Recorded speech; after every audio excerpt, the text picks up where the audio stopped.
SCP-312, Atmospheric Jellyfish. Object Class, Euclid. Special Containment Procedures. SCP-312 is kept in a large life-form containment chamber at Site-19. As it does not require feeding, only researchers are permitted access to the chamber. All personnel entering the chamber are provided with wide-brimmed hats and advised not to look directly upward.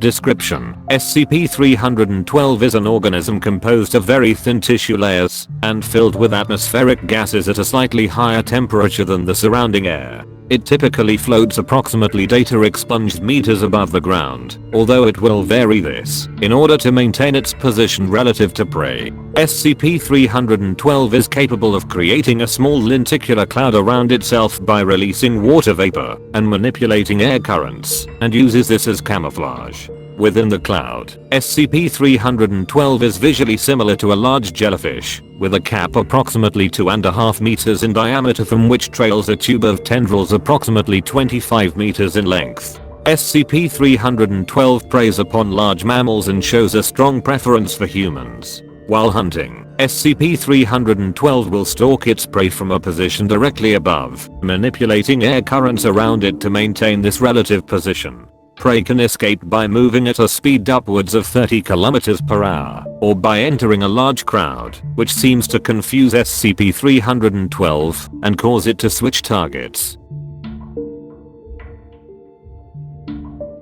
SCP-312's core is filled with a large cluster of eyes. The majority of the eyes are human in appearance, except for one large central orb. The other eyes are connected to the central one by thin tendrils. This core can be observed through the tube of tentacles by prey looking directly upwards, or by a recording device above the targeted prey. So long as this core remains unobserved, SCP-312 will remain docile and seems capable of surviving indefinitely without feeding, although feedings do increase its mass and movement speed as well as the number adapted.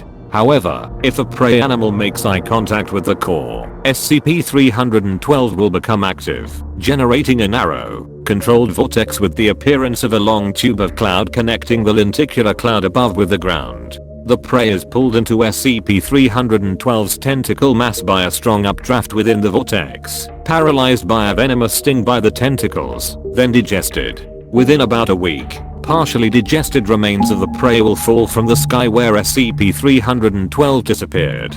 After a successful hunt, SCP-312 will drift aimlessly until another prey creature comes nearby. Based on incident reports, the Foundation believes there are at least 3 uncontained instances of SCP-312 in the wild. Recovery efforts are difficult because SCP-312 often follows a single person for months or years before its effect is triggered.